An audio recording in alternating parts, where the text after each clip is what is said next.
Alexander, it really sucks. You have an air of arrogance. Up to 6 months in jail and or a $2,000 fine. We're going to do probable cause. You have the right to remain silent. Anything you say can. Terroristic threat. That's no minor charge, especially in Texas. Up to 6 months behind bars and a hefty fine. Yeah, this courtroom moment is about to get serious. The second complainant was riding his bike down the street when he passed the defendant. Complainant 2 and the defendant know each other. When they passed, the defendant began insulting the son, and the defendant pulled what appeared to be a tan handgun from his waistband and pointed at the second complainant while making remarks about shooting him. After the second complainant told his family about what happened, they went to look for the defendant and confronted him. The defendant reached into his waistband again, but the complainant's family was able to wrestle the gun away, which turned out to be a BB gun. The officers noted that the BB gun appeared to be very similar to a real gun in appearance. Alexander, are you here with anyone today? Sure. Who are you here with? My mom. Go grab her, please. Let's pause because even though it turned out to be a BB gun, the law doesn't care much about what it was. It's about what it looked like and how it made others feel. That's where the threat becomes very real in the eyes of the court. The complainant, the mother of the 13-year-old boy, told the officers that her son was riding down the street riding his bike when the son passed the defendant. The complainant and the defendant know each other, and when they passed, the defendant began insulting the son, and the defendant pulled what appeared to be a tan handgun from his waistband and pointed it at the complainant while making remarks about shooting him. After the complainant told his family about what happened, they went to look for the defendant and confronted him. The defendant reached into the waistband again, but the complainant's family was able to wrestle away the gun, which turned out to be a BB gun. The officers noted the BB gun appeared to be very similar to a real gun in appearance. Lucky he's not charged with aggravated assault. You know, they could charge you with a very serious offense where you're looking at serious time in prison. You're lucky they didn't, Mr. Alexander. How old are you, sir? You're 18. What do you do with yourself these days? Spit the gum out, man. You chewing gum? Your attitude toward me right now, Mr. Alexander, it really sucks. You have an air of arrogance on you. Either that or... Has he been with you all morning? I'm sorry? Has he been with you all morning? Yes. I drug test you right now. Notice how the judge keeps circling back to this kid's attitude in court. Demeanor matters a lot. It's not just about what you did, but how you present yourself when facing the consequences.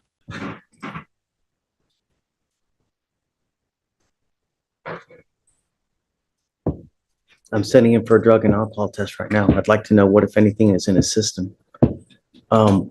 We have to... I don't even know what to say, but all I know... I mean, you brought me up here, so do I have permission to speak? Absolutely. Okay, so respectfully, I would submit that these are the alleged charges. There is extenuating circumstances, and the report from the complainant is actually not accurate. That family has actually made verbal and written threats to my son, and we have proof of that. So while I understand that these sound quite egregious, it is not the whole story. I understand. And I know that there's always two sides to a story. I get it. And you will have the opportunity. But within the first 5 minutes that I've met him, his behavior towards me, his demeanor, the way he looks, just... That's anxiety. He's standing in the courtroom. He's standing in the courtroom for the first time. And he doesn't have his attorney. He doesn't have an attorney yet. And this is a process that's foreign to him. So what I would, implore from you is don't take his demeanor as disrespect. He is anxious. He's been anxious all morning. He has been with me all morning, and he doesn't really know what to say. So I understand that you're getting a first impression from him, but he is still a very young adult, and this is his first experience in a courtroom. Right. I agree with you. Mr. Alexander, what you need to understand is that you're 18, you've got this bag of money on your neck, and this life is but a very, very short. Look at me. Look at me. This life is a very short one, and it can be a very happy life, or it can be a rotten, miserable existence of a life. What you do now will dictate the next 40 to 50 years of your life. You work hard now at 18 to 20 to 30 to maybe 40, so that you're not working like a dog when you're 70 to 80, and you can actually have a life and retire. This, by picking up criminal cases at 18, you're moving backwards. How far did you even make it in high school?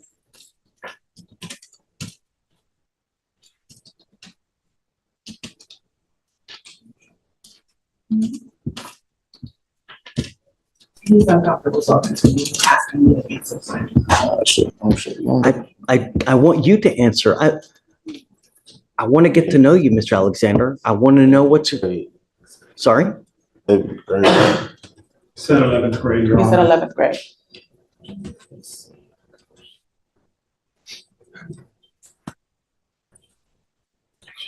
You need an education, Mr. Alexander. If you're going to do anything in this life, you need an education. I got my education. I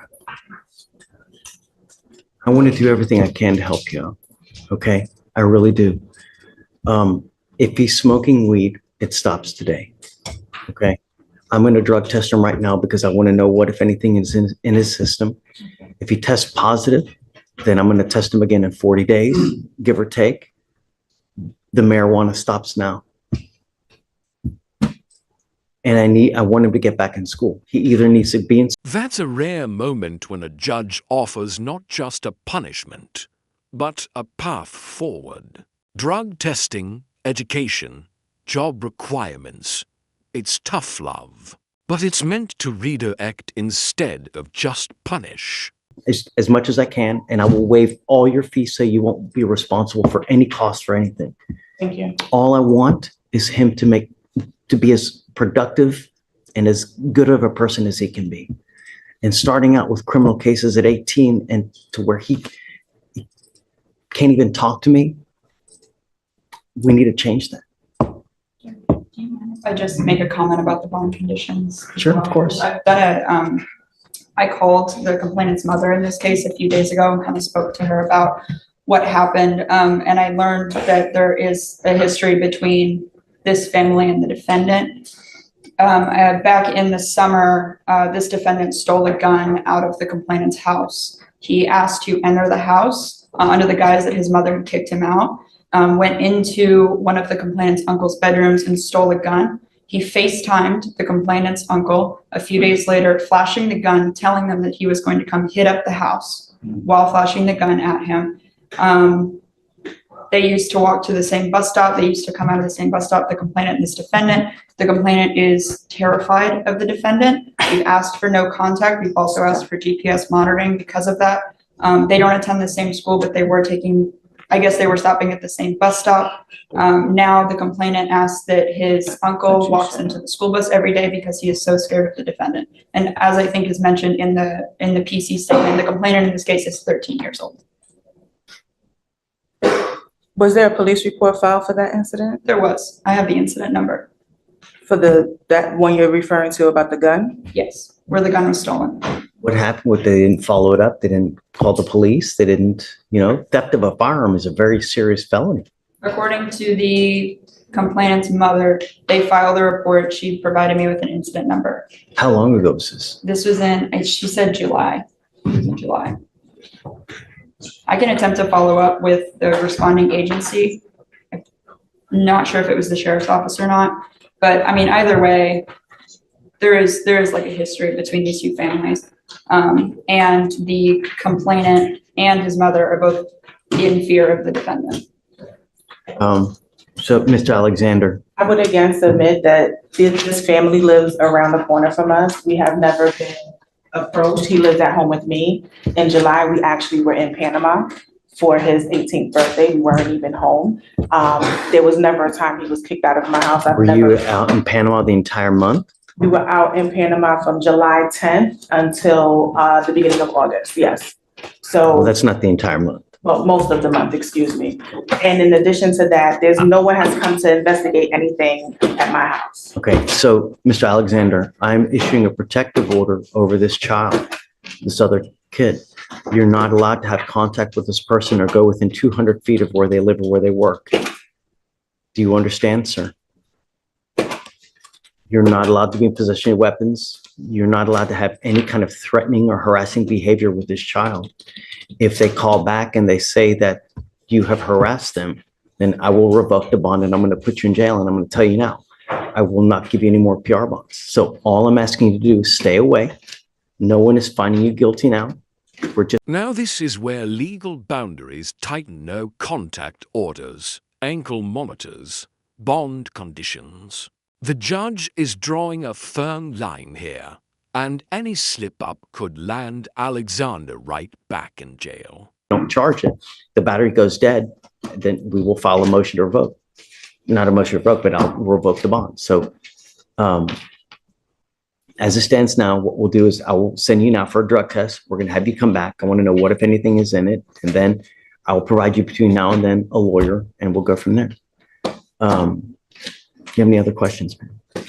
That family is in possession of my bicycle, not his, it's mine.